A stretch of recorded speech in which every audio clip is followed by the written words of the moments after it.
Hey guys, Toolman Tim here. Welcome back to the workshop where we create community, find freedom, promote preparedness, and share success. It's May 29th, 2022, and this is episode 121 of the Workshop Podcast. We got a really cool guest coming on tonight. It's pretty rare that I get a fellow Albertan to come on, but this is it's going to be good. Anyway, we're going to dig in here in just a second and interview him, but we'll get our announcements and that kind of thing out of the way real quick.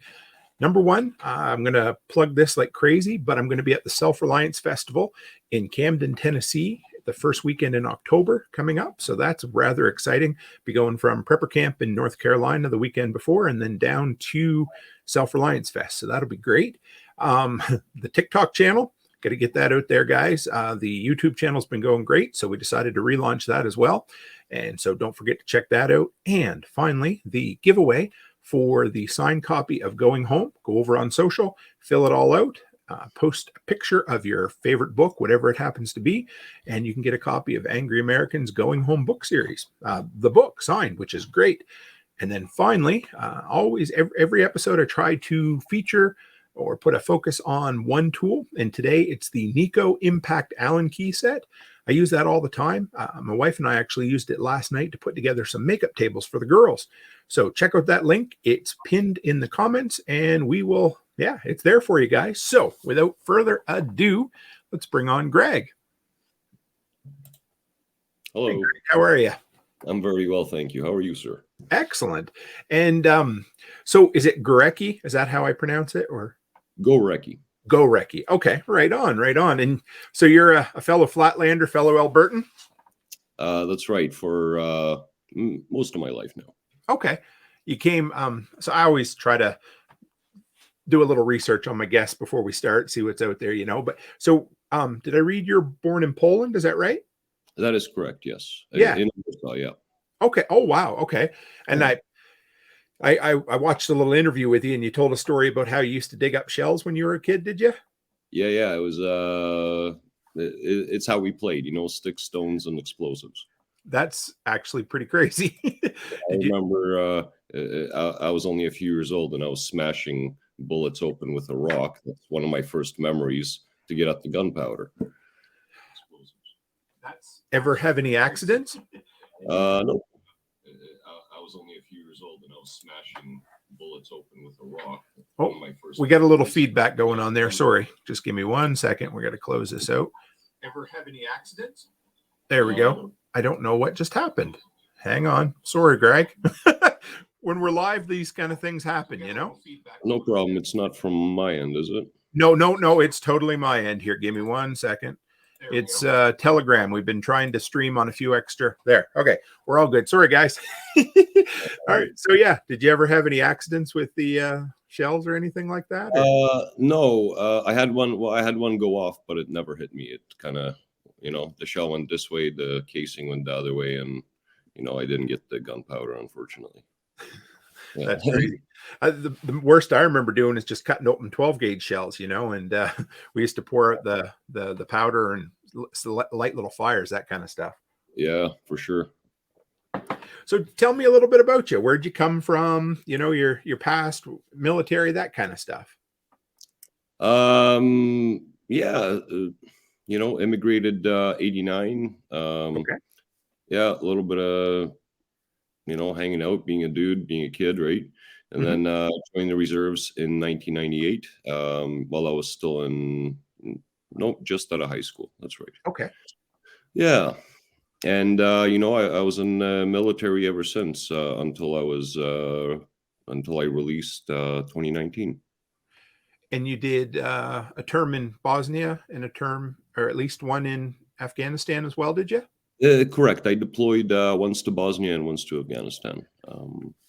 Bosnia was 2000, 2001.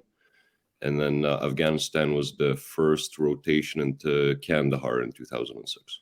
So were you home before? I always, whenever somebody mentions 2001, I always think of 9/11 when you're in the military. Were you over there when that happened, or did you come back, or were you back? I was back already. Okay.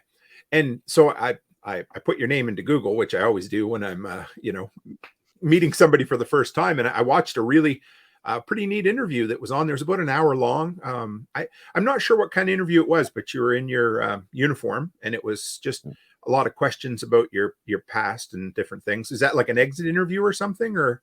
No, I was formal uniform, right? Yes, yeah, and you had your medals, of course, and Yeah, it was actually there was a colonel that did in the military that did a movie, a documentary on reservists in overseas on deployments. okay, Yeah, I don't remember all the details right now. It's been a while. that's To okay. tell the truth. Yeah, all I remember is that I asked him to film me from about here up because I had gained quite a bit of weight at the time. So, yeah. That's all right. It happens. And so Yeah. he mentioned, or you mentioned, that you actually volunteered for both terms overseas. Did you? Yeah, absolutely. It, Uh, tell me why. I'm not military, and if there's any questions you don't want to answer, you just tell me, of course. But I just so like what would possess somebody, I guess, to volunteer to go over? um, it's wow. I don't know. You Get seemed excited about it, which I thought was really neat. Like it was kind of your passion, something you wanted to do, was it? Absolutely, absolutely. I mean, I've been immersed in a bit of a military culture my entire life. I mean, my grandma, one of my grandmas taught me how to shoot when I was like 4 or 5. Okay. Right? Yeah, and she was air defense during World War II. Yes. So that's kind of my upbringing, right? Is playing with like I said, stick stones and explosives and stuff like that, whatever we could dig up in the trenches. Yeah, and well, I don't know what else can I say. Oh no, that's okay. Yeah, yeah. No, that's neat. And so, yeah, you obviously enjoyed it or felt passionate about it enough to go back for a second term. Then, era. I don't know if that's the right word for it, but so you went to Afghanistan after that. Absolutely, and I mean, I was 26 at the time. I was full of warrior spirit. Mhm. I still am, but at the time I was more capable. Right, I was young, I was fit, I was full of vinegar. Right. Yeah, Yeah, and that was, I was just eager to go. I just sure. wanted, I wanted to do good things, right? Yeah. Do you feel like, well, yeah, well, yeah, yeah. So, you were, I noticed too. I had a guy on the show a while back. His name's Dave Jones. He was from the U.S. military, and he calls himself the NBC guy, and not for the National Broadcast Channel or whatever, but it was for Yeah. right. So, and yours said, was it CBRN? Is that right? Yeah, CBRN, and the extended version is CBRNE, Okay, and what does that stand for? chemical, biological, radiological, nuclear, and explosive. Okay, that's a. And how do you become a specialist in that sort of thing? Well, I did a specialty course in the military, quite an extensive course, and lots of fun. Going for runs and gas masks and stuff like that. Going for nice long hikes with your bunny suits on in plus 30. Oh my goodness! Yeah, we spent a couple of days like in the gas hut, and nothing but getting gassed and gassing each other and stuff like that. So it was quite the experience, right? And that was my military training, besides the regular training that every soldier gets in for those type of situations. And then when I was working as a paramedic, I specialized in as an incident response paramedic. I also had a specialty CBRNE training through the EMS system, and Really? yeah. So I didn't even realize they did that sort. Well, I guess that makes sense, but that would be highly specialized in the EMS or that kind of system, would it be? It is, and it takes specialized equipment. When we had the Ebola scare prior to COVID, Yes. right? It's been quite a while, but I remember that I'd have to go in full yellow bunny suits, completely encapsulated and, go treat people and identify whether they're, a risk to everybody else and stuff like that. So it was, it's been quite the experience, right, in many different ways. Have you had more? I don't. I guess depends on if people know about your history or not. But have you had a few questions more recently regarding that kind of thing from people, or not too bad? Sure. Yeah. Once, absolutely. Once the term CBRN started, I guess being thrown around on the news and stuff like that when it comes to my course. A lot of people did start asking questions about it, right? There's quite a bit of interest. It's not, I don't think it's the chemical and the nuclear and stuff like that. I think it's the biological at this point in time, right? Maybe nuclear as well. Some people are worried about nuclear fallout and possibility of, right? It's, you never know what's going to happen, but people are curious, that's for sure. So the biological, more like pandemics, that kind of thing. Epidemics, right? It seems like there's always something going on, right? Sure. Yeah, it does. Yeah, and not only that, but I mean, if you're a traveler, right, then you're gonna run into a lot more of these situations, right? You can be at risk, and yeah, it's nice to know these things. Were you a paramedic when SARS came through, or were you still military? Do you remember? Because that was pretty. I remember that being fairly. It seemed like it had the potential to be quite serious at the time. Yeah. Geez, SARS. What year was that? That's what I was trying. You know what? I think it was longer ago than I thought, because I remember my buddy. He volunteered in Ontario, checking people into the hospital. Like because they were pre-screening or whatever.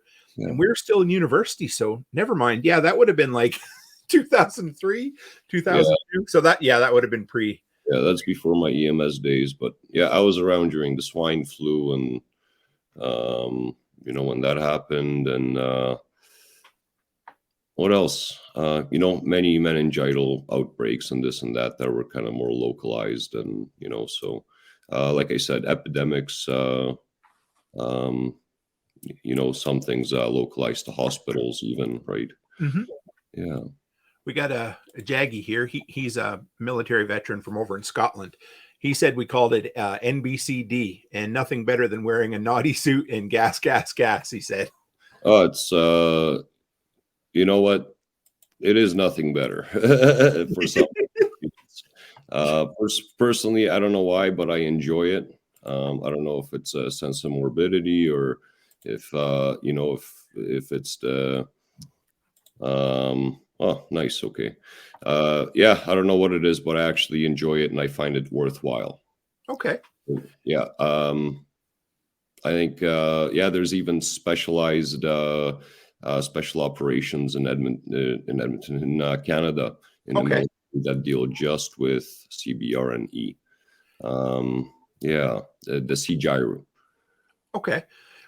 So I asked you a question. So we're like, I kind of probably filled you in a little bit, but we're a preparedness channel, right? So a lot of what we do, we're mostly preppers around here in the good sense, So we'll get back to the school part, but I was just going to pick your brain while we're talking about this, but and maybe this is outside of that, but so I live kind of like, part of what we do is think about what the most likely disaster could be that might, something could happen, right? And this is probably a little further out there, but the Hardisty tank farm, where they it's in the big oil, like where they store all the oil and stuff. So a few years back, when I've lived out here about 10 years, and there was a fire there the first year that I lived here.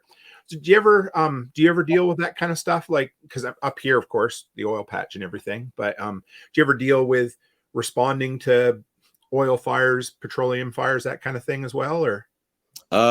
Nothing that serious. I responded to house fires. Okay.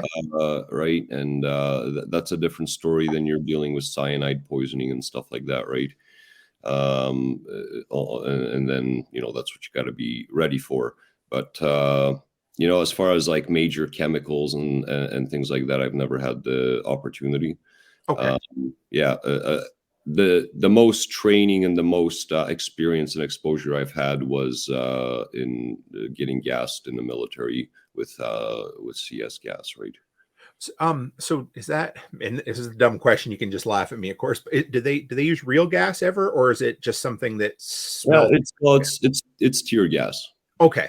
Yeah, absolutely. I mean, you choke and you tear and you cough and it's not pleasant at all. It's yeah. But everybody's got to experience it, right? I suppose if you don't experience it, you don't know what you're dealing with, right? No, and it's not just a matter of being encapsulated and having your gas mask on in the environment. You actually have to walk into the environment with your gas mask off and feel the effects of the gas before you go and do your drills of donning your mask and your suit. Okay. Yeah. Martinson family, they're a family from Manitoba. They said we built, you might know what this is, MGB bridges. Do you know what? Yeah, it's a medium girder bridge. It's it's a fantastic bridge, and it's a lot of work. It's a lot of teamwork, and in top high means that they were wearing their bunny suits and helmets and all their gear and gas masks. And I'm not surprised. I've heard people doing that. It's pretty extreme training, I would say. Yeah.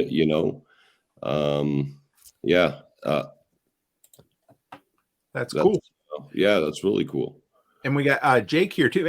It doesn't always, you never who all's going to show up, but Jake, I believe he's still over, I want to say in Korea. He's military as well right at the moment, so he'll be back soon stateside. I think he's getting ready to retire, but it's good to see him. They're all on weird time zones, but it's nice they all managed to show up tonight, so that's kind of cool. That's pretty cool. So okay. I was on Facebook maybe about a month ago or whatever, and I seen it was a CBC article.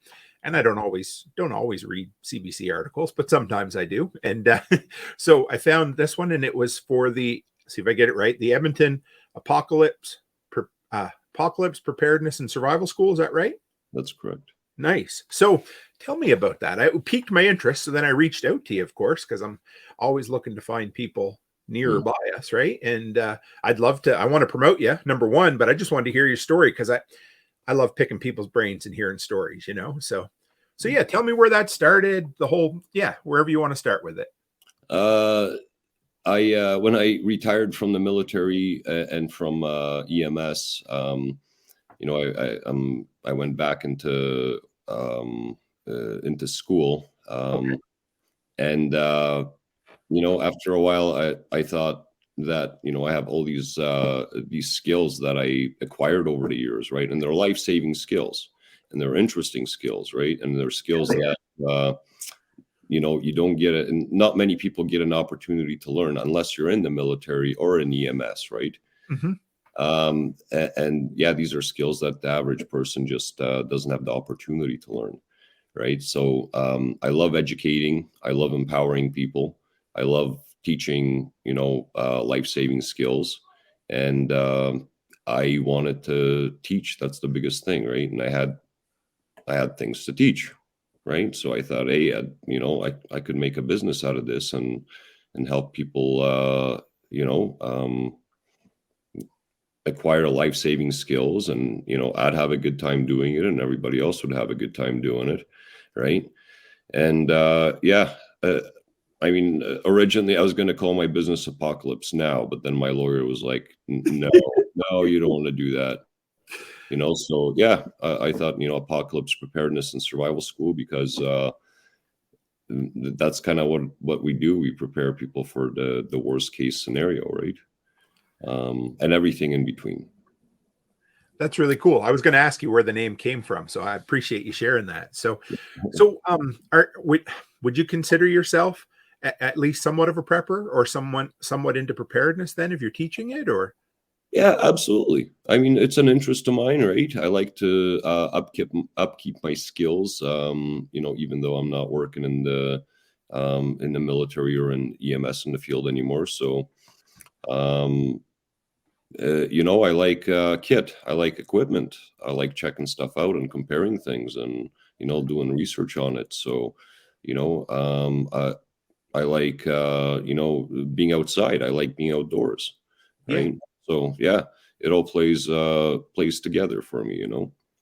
So what do you have an EDC? Do you have an everyday carry knife that you carry with you, or? No, only in the field.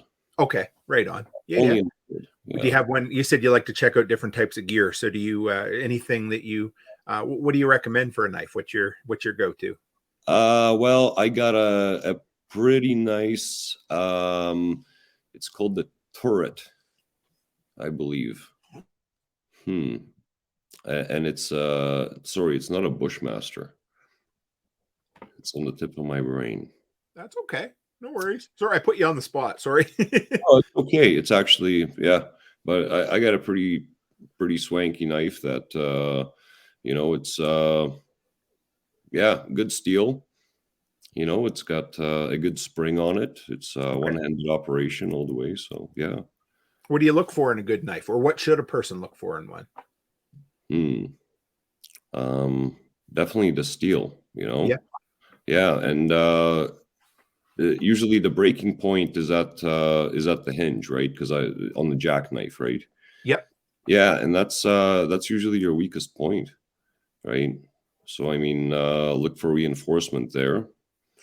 Make sure it's stable. Make sure it doesn't wiggle, right? And yeah, I mean, if you go for a knife, you get what you pay for, of course. You know. So you mean Um, buy one off the at the checkout counter at Cabela's then for $2.99? well, yeah, then the first time you go to use it, it's probably going to fall apart on you, unfortunately. Yeah. Or injury you? Yeah. Yeah. So what do you guys teach at the school? What kind of, because you got what, there's 3 instructors, is there? Yes, there's myself, a gentleman named Dallas, who is an ex special forces operator as well, Okay. and I have a gentleman that's just an absolute bushmaster. I mean, he lives in the bush, right? It's what he knows, and yeah, this gentleman's name is Jason. Okay. Yeah, and yeah, a couple of the smartest people I know, right? So it's a two day course, right? First day is more um, um, technical, or like book learning and a little bit of hands-on, but indoor stuff, is it? That's right. So first day is in the classroom, right? And the second day is in the field. So the first day is the lectures, PowerPoint presentations, which actually are pretty short and pretty to the point. So we keep the boredom at a minimum level, and we keep the actual skills and interaction at its highest importance.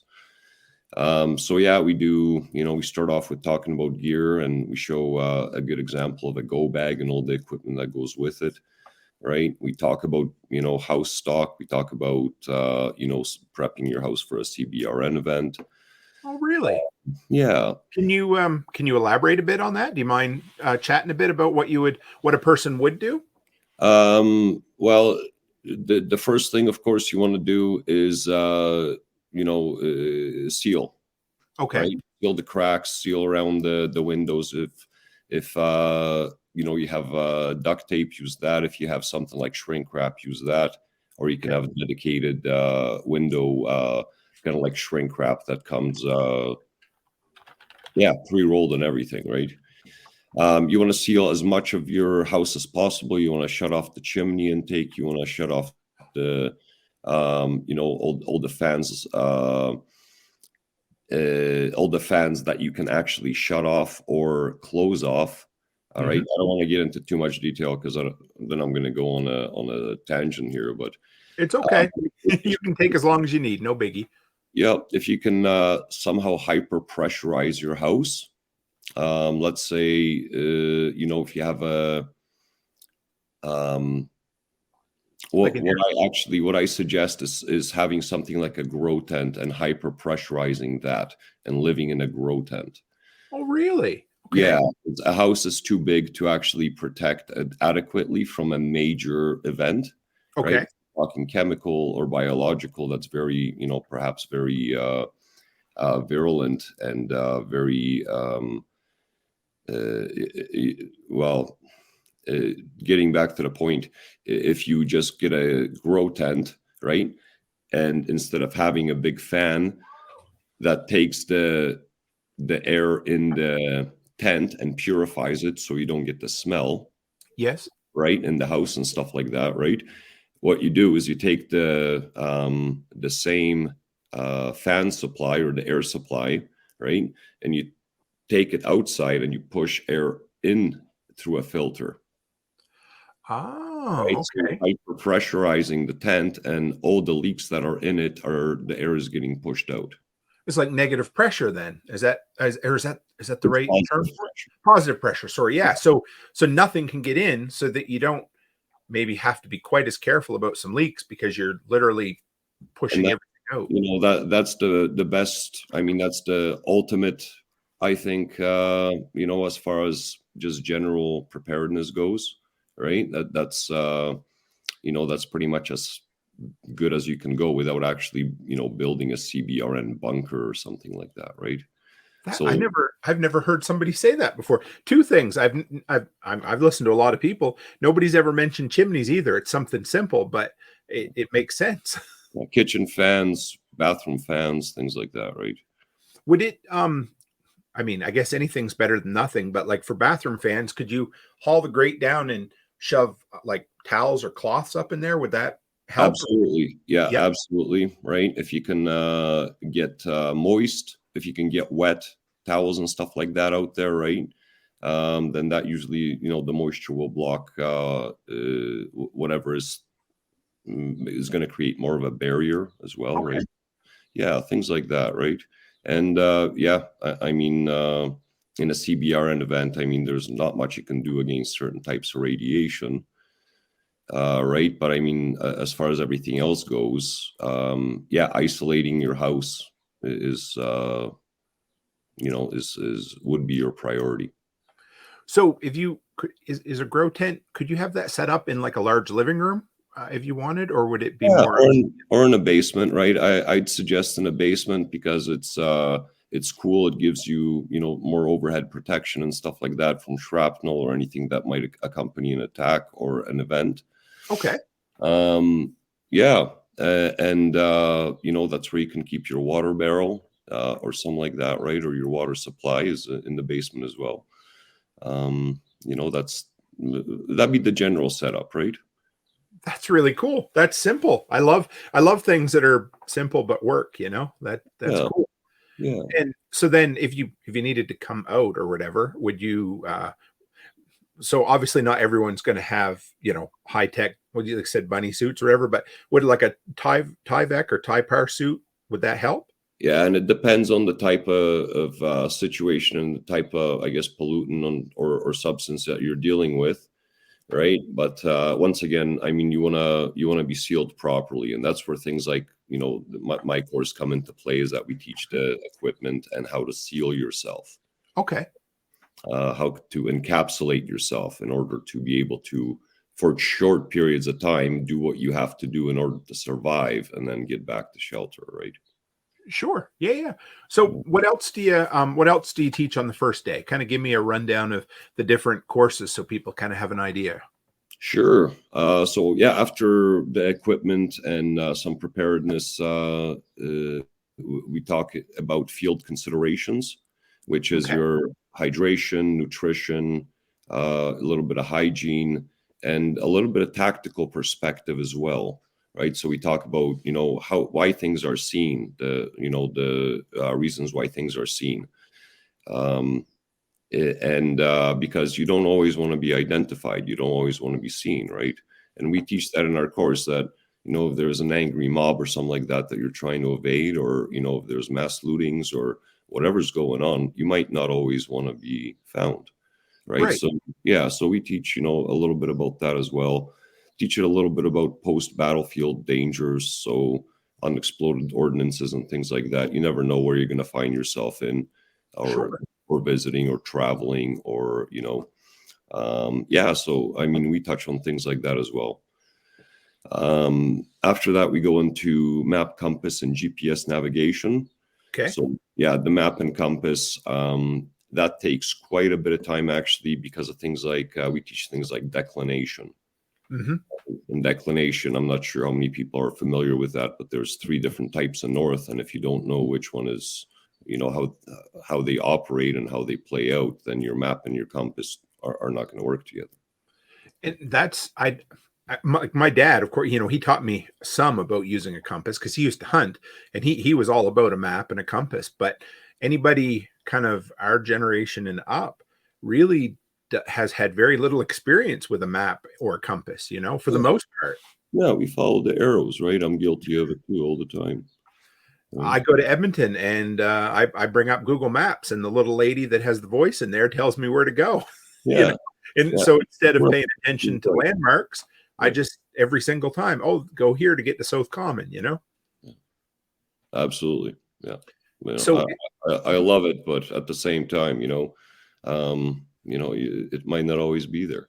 Right. And I totally, like, I'm a big fan of technology. I love using it, but it, again, like you said, if you don't have some sort of backup or skill behind it, you'd be shit out of luck if it does, if if for whatever reason it doesn't work, right? Yeah.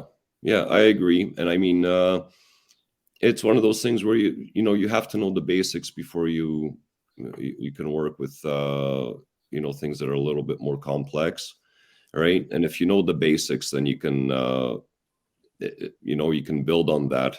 And we teach basically everything from how to build your own compass, right, with your sewing kit, right, and a puddle of water, right, and all the way to how to change declination, how to bypass obstacles using a compass, and how to find your place on the map using bisections and triangulation and things like that, right? So yeah, we get pretty complicated. That's cool. I'll bring this up. You'll probably know. Jaggy wants to know, does the course go SERE? Do you know? Is that evade? And what, Jaggy, if you're still listening, just type out what that means in case. Please. It might be he's Scottish, so I give him a hard time because he speaks a different language than we do, right? But I'm going to bring this up while he's doing too. He said, and you can buy a respirator in a date sealed filter to make sure your respirator fits. You can pick up online secondhand, reasonably priced. I'm not sure if it was secondhand unless it's a brand new one secondhand. Okay, like old stock or whatever, new old stock they call it or whatever. Yeah, like war stock or something like that, right? Is there anywhere in Edmonton, for instance, to get that kind of stuff? There's the only shop that actually sells tactical CBRN gear is called Line of Fire, or LOF. And, okay. They carry some pretty good gear. I mean, ever since Ukraine started happening, right, their gear just disappeared, right? Everybody bought it out.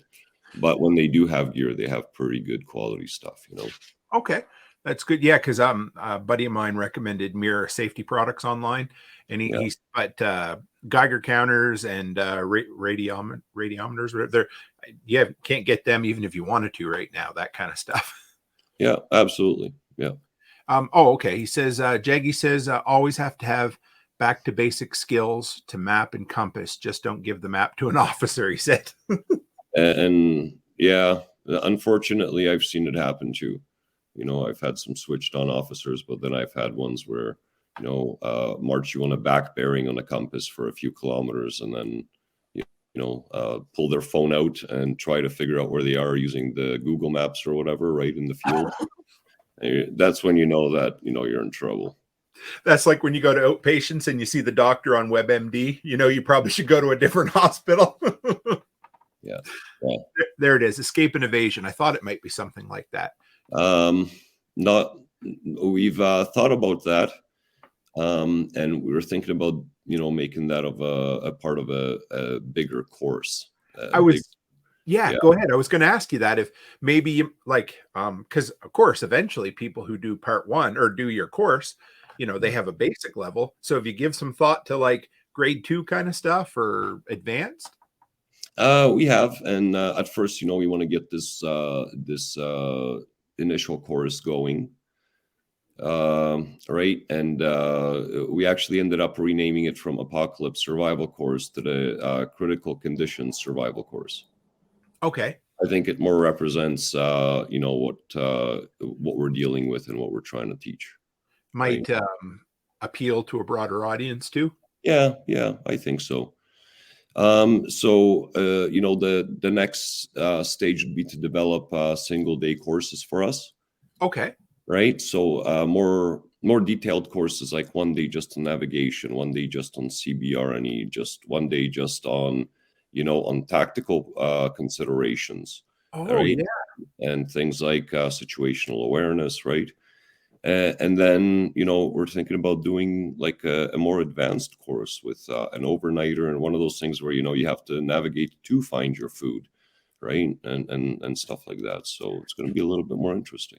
I'd love to take the situational awareness course. That'd be great. I that's an area that I struggle in. I try. You always, especially when you're in the city. But I'm bad for. I'll be sitting, like the other day. I was in Calgary, and I was sitting there on my phone waiting for my wife at Walmart.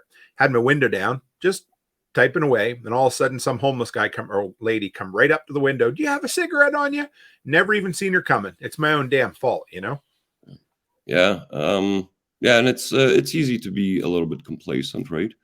And my one of my instructors, Dallas, the gentleman from Special Operations, he's going to be developing a lot of the program. Okay. Right, he's got the background knowledge. He's the subject matter expert, so he's going to be working on that with me as well quite a bit. So, yeah, we're looking forward to some good programs coming up, but not till next year. Oh yeah, everything takes time, right? Winter time, we're probably not going to be running any courses because it's hard to get people out in -30. It's hard to predict the weather in the winter time as well, right? Eventually, maybe if enough people show interest, we'll do some winter stuff, right? But for now, it's going to be our time to develop more courses and stuff like that. That's what I do. I do snow removal in the winter, and I do a lot of landscaping and stuff in the summer. So you're busy, but in the winter, that's when I guess that's the pattern of life up here, where the cold can kill you, right? Yeah. So what else do you do? Did we cover the full first day, or are there anything else in there? No. And the first day we finish off with after map, compass, and GPS navigation. We don't finish off yet. Actually, we go into medical trauma first aid. Okay. So we cover the Israeli bandage, first of all, just so people get an idea of some of the tools out there, right? They have for first aid. Then we covered the tourniquets, so combat application tourniquet and an improvised tourniquet. Then we do suturing, and then we do wound packing, Okay. or arterial wound packing. So we have a small PowerPoint presentation, and then everything else is just skills, practice, right? And a lot of people actually find it quite interesting, and especially the wound packing. People don't realize that somebody can bleed out to death within a couple of minutes, and while they're doing this skill, and they're it's frustrating because they're trying to their fingers deep in a wound, trying to find a bleeding artery, right? And time's ticking, right? While they're feeling for the pulsating artery and stuff like that. So it's very realistic. We have some very good equipment to work with, right? Yeah, and the suturing, I mean, it's as close as we can get to real skin and yeah, tourniquets. I mean, that's a pretty interesting and pretty, I think, essential skill in itself, one that's not taught, generally. I came back I was in Tennessee here about a month ago, a little less, and I met a new friend while I was there, a guy that's a paramedic, and he carries a tourniquet with him wherever he goes, and he did a quick little video for me to show me how to use one, because I'd never used one before, right? And it was pretty interesting at how tight and how his hand was, I want to say, kind of purpley or whatever, and then it kind of went, I guess, almost gray. Yeah. Long. Yeah. Yeah, for sure. And yeah, it goes numb, and then you can't feel it, and then you can't move it after a while. And in Afghanistan, our drivers would have tourniquets on both their legs, because usually they're the ones that would they would be hit the hardest, and they're the closest to the ground. Usually they're the ones that would lose their legs. So our drivers basically kept the tourniquets, the combat application tourniquets, already on their legs, and when an incident happened, all they had to do was just tighten them. Right, we'd give them like a fentanyl lollipop, and they'd just sit there and chill out until the medics got to them. Right, so I mean, those things are absolutely life-saving. When I worked as an oil field medic, there's some dangerous things going on there. I'm not saying potentially, right? Yes. There's a lot of potential trauma there. And, as a paramedic, I might be responsible for an area where it takes me 10 minutes to get to somebody, right? If somebody's got an arterial wound or something like that, right, they might bleed out within minutes, right? Sure.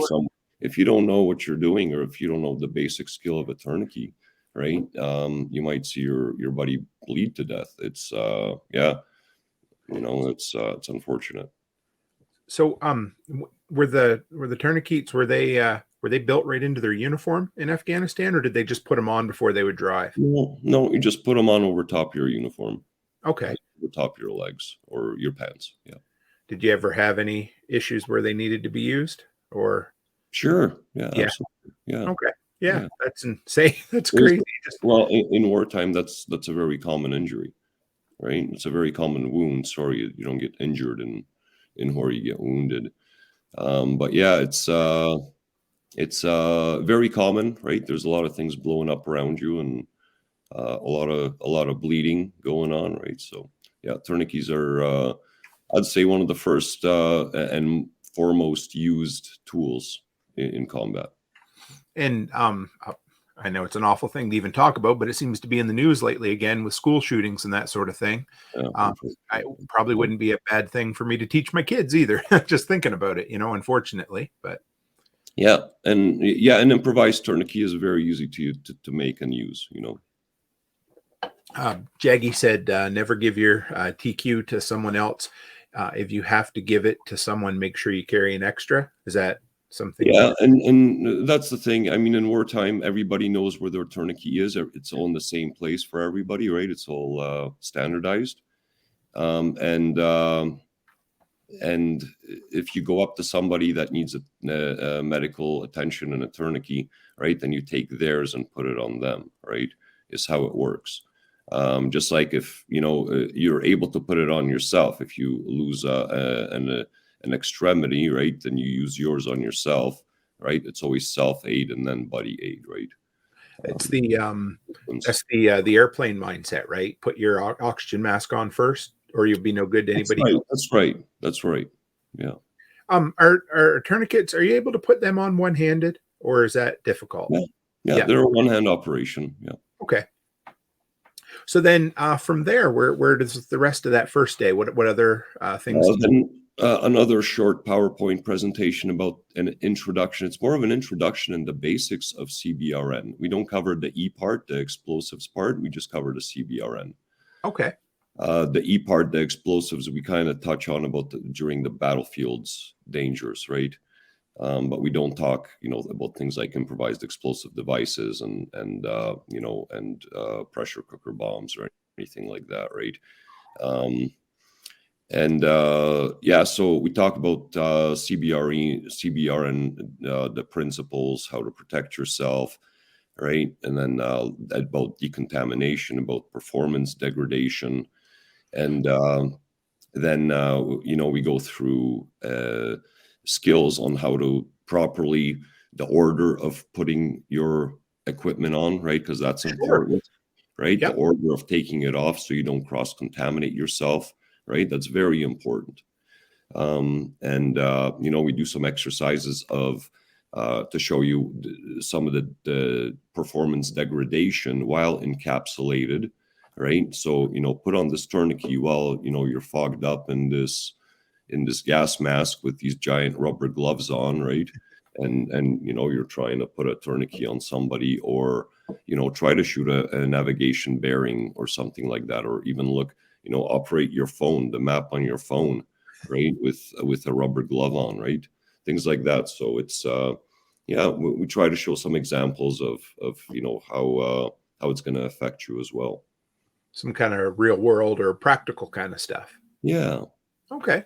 Yeah. It wasn't quite the same, but when I had to get gas fitted or proper fitted for my gas mask when I worked in the oil patch, they wanted you to be able to put your mask on and then put your I think it was the canisters they wanted you to be able to put on without looking at them.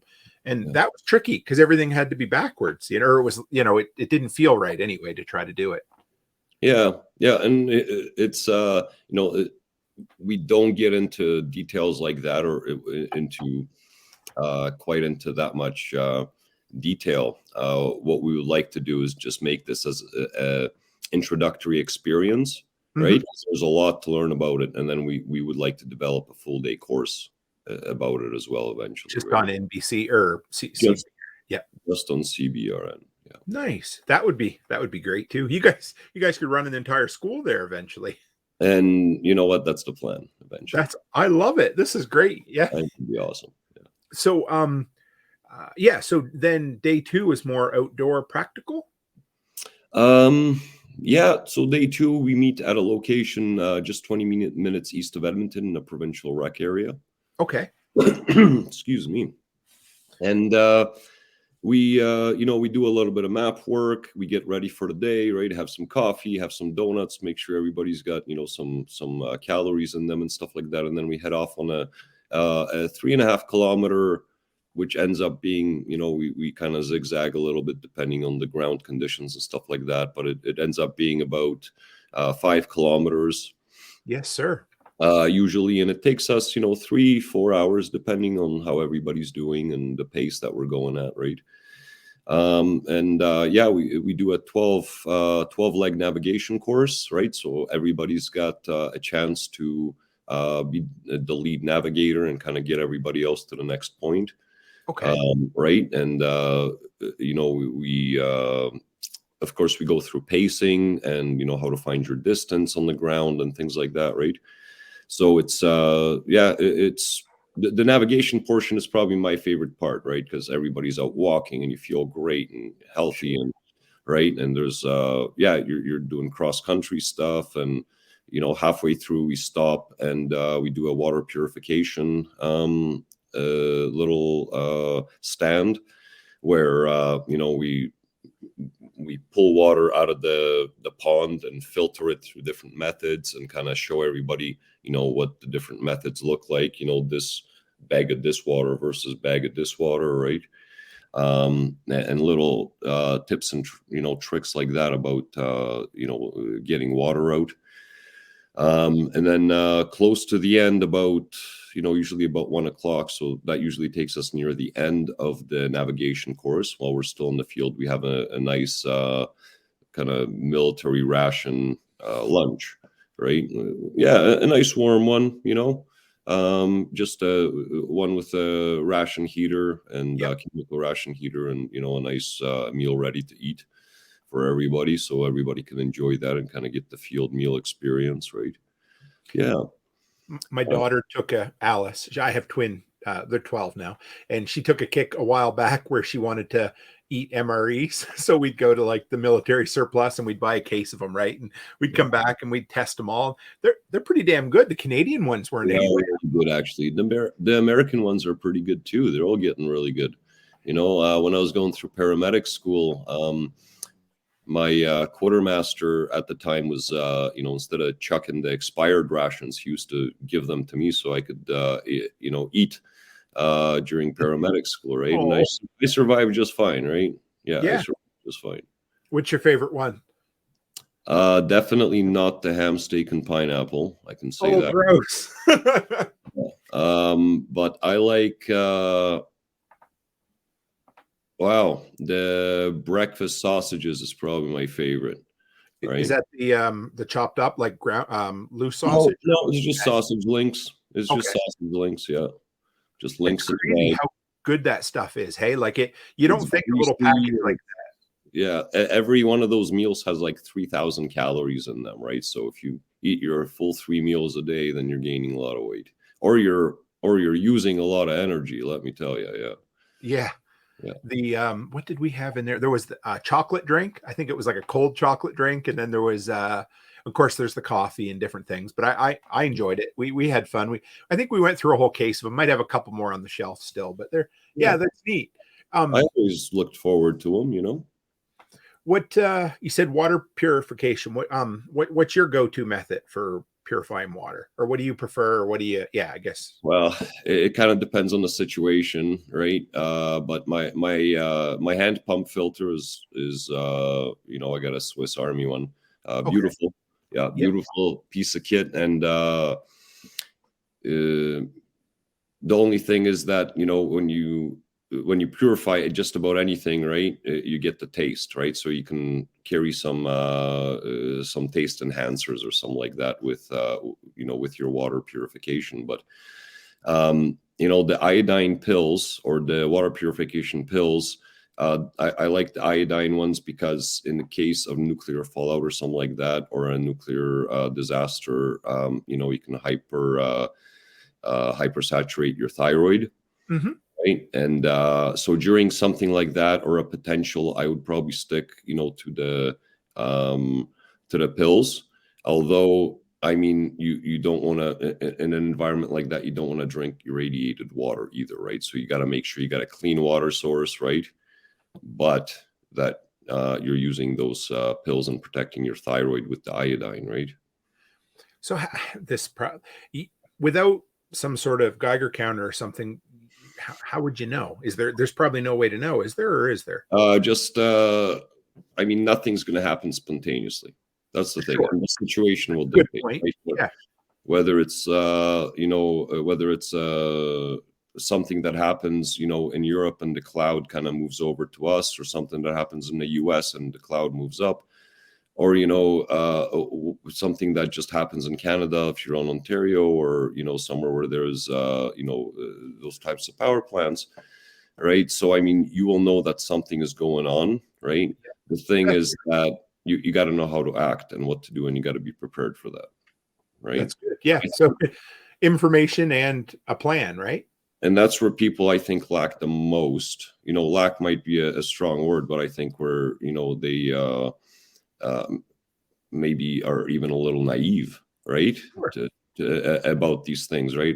I mean, I think it's things that are uncommon but possible. Yes. Yeah. They're absolutely in the realm of possible. So, yeah. I'm a big fan of everything we teach here is being prepared for the most common and most likely thing, so being financially prepared for a job loss, looking after yourself, health, your health the best you can. But once you have all of those things taken care of, there's nothing wrong with, dealing with or looking at some of the more remote possibilities at that point and think, hey, I'd love to be prepared for these things too. Right. Yeah.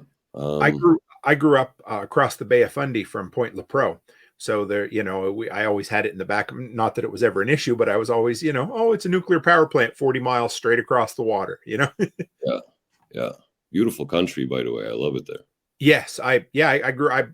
We've been here 10 years, but I lived in Nova Scotia for, first 30 years of my life or a little better. Yeah. Yeah. I spent a lot of time in New Brunswick. So Nova Scotia was one of my favorite go-tos. Where'd you live in New Gagetown? Gage, sure. Yeah. I don't know if you know this, but I spent a summer in Boys Town, which isn't very far from Gagetown. Yeah, that's cool. It's funny. Canada's it's such a big but a small country at the same time, eh? It's true. Yeah, I got a few questions here for you. Jaggy asked, do you go into the use of atropine pens and the recognition of atropine poisoning? Sorry, I don't know. No, we don't go that far in. We don't go into auto injectors or medical countermeasures, right? Not at this level. And I mean, mostly like these medications are hard to get a hold of by most people, right?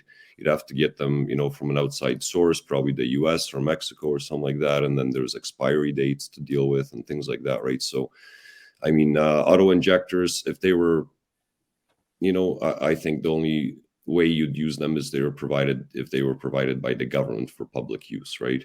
For whatever reason, right? But we do go through nerve agent signs and symptoms, right? We do go through, how to recognize that somebody has poisoning from a nerve agent, or something like organophosphate poisoning or something like that, which is basically pretty close to the same thing. So we do cover quite a bit. Just we don't go into the countermeasures just yet. Sure. Yeah. But maybe down the road, or if you decide to go deeper into that kind of stuff. Yeah, deeper. And I mean, atropine. Yeah, using atropine is to counteract nerve agent symptoms signs and symptoms is one thing, and then going in even further and going into atropine poisoning and overdose of atropine itself, right? That's pretty deep paramedical knowledge, right? So atropine, is that a nerve agent counter agent or counter?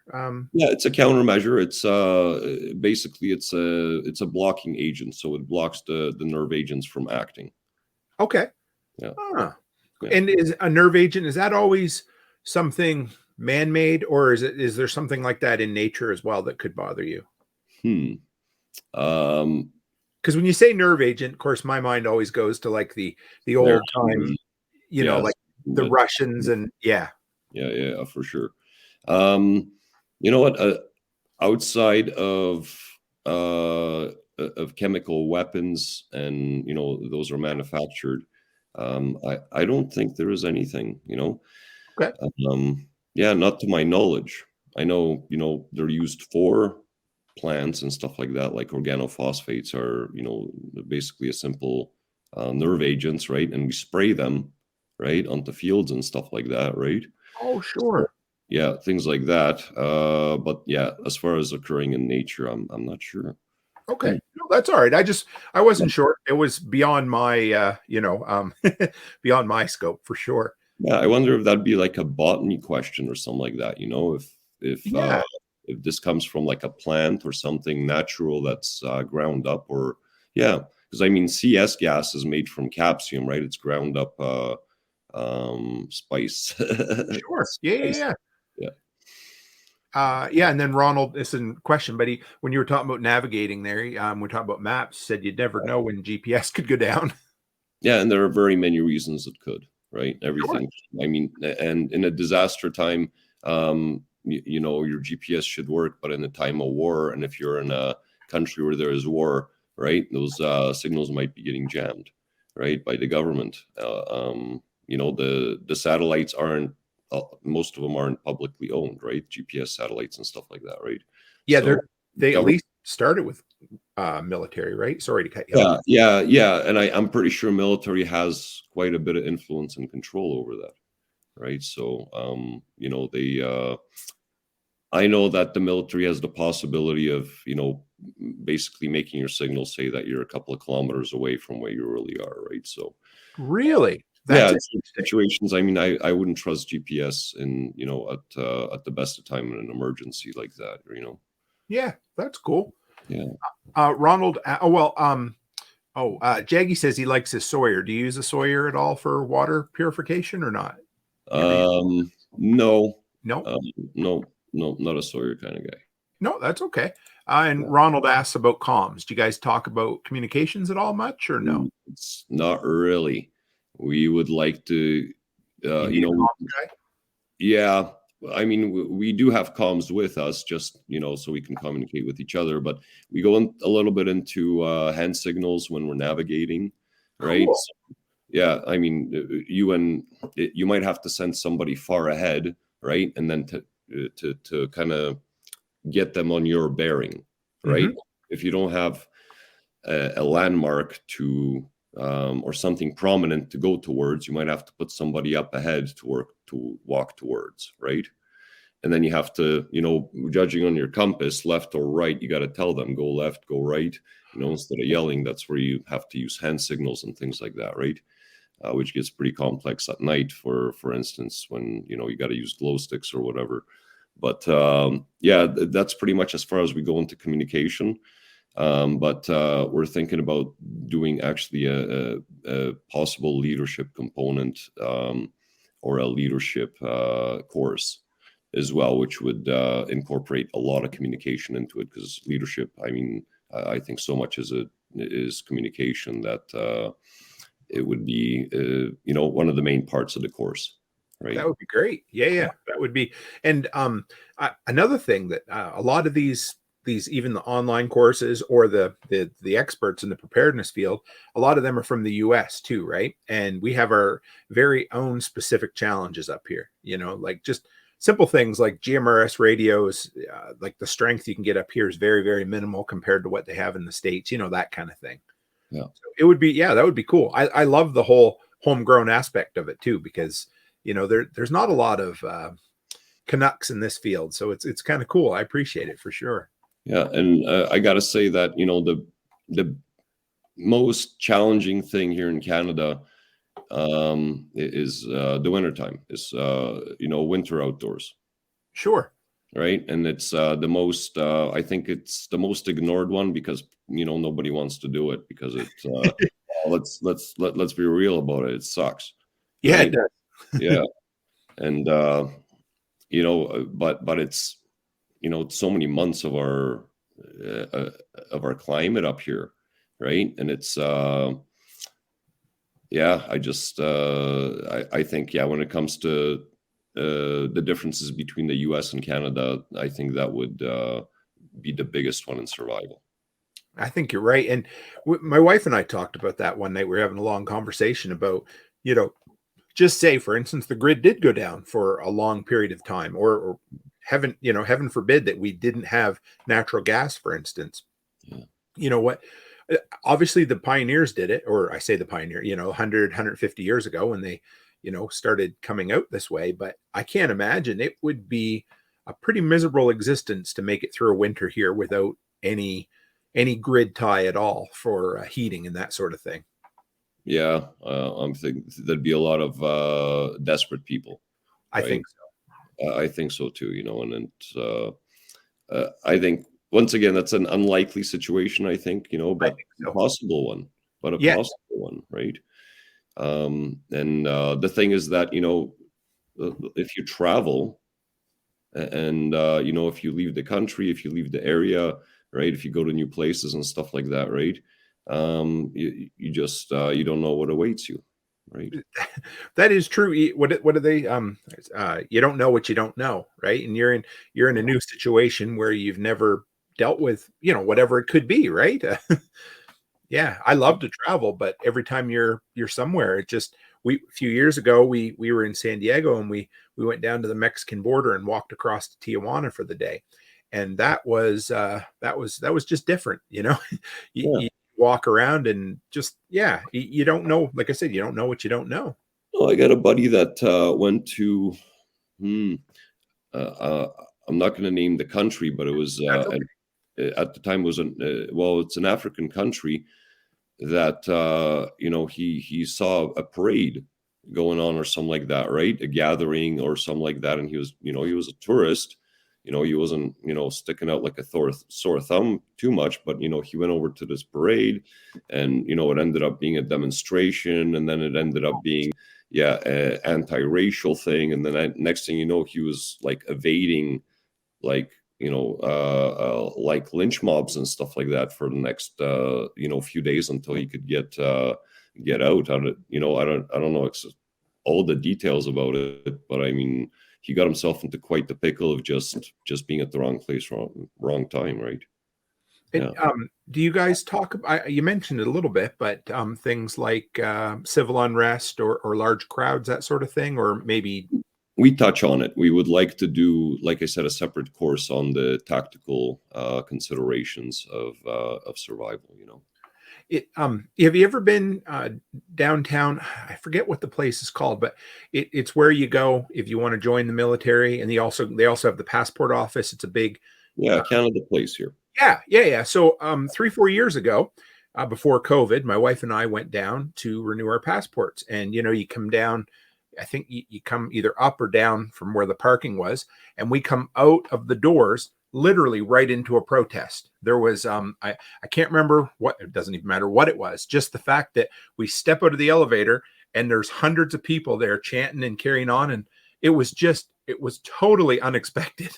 Yeah, and that's in your own country, right? In your Right. own, yeah, in your own province and stuff like that. Very unexpected, yeah. Yeah, chance favors the prepared mind. I think that's my favorite quote, and I think that's yeah, I think it's a good one to live by. So what does that mean to you? I seen you were quoted in one of the news articles with that quote. So what does that quote mean to you, Greg? You know what? The better prepared you are, right? The more knowledge you have, the better prepared you are. The better your chances at surviving are. Sure. Almost like you make your own luck, right? If you prepare ahead of time, you might be able to make the best of your opportunities.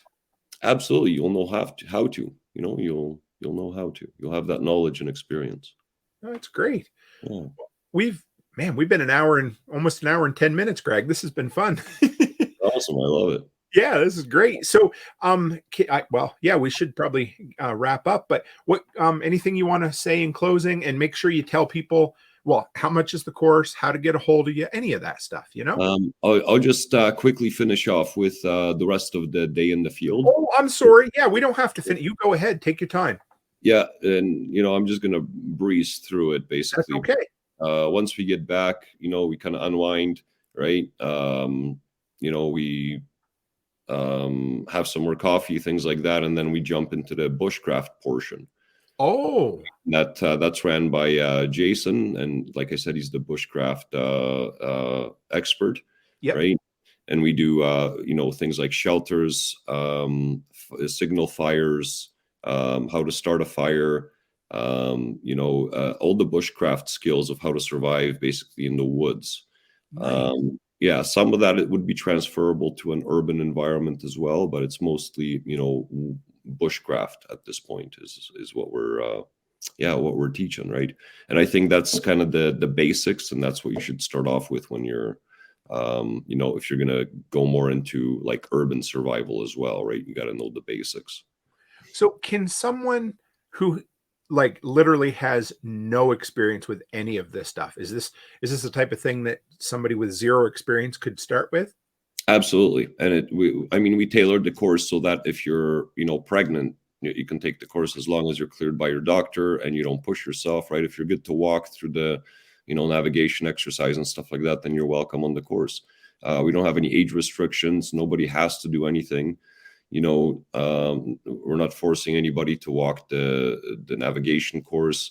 We're ready to bring people back. We're medically and physically capable of bringing people back from the field if they get injured or anything like that, right? Mm-hmm. We carry a what's called a mega mover or a giant tarp, right, with handles on it, so we can medevac somebody out from the field if anything happens. Halfway through the navigation course, we have an escape point, right? So the nav course is only half as long.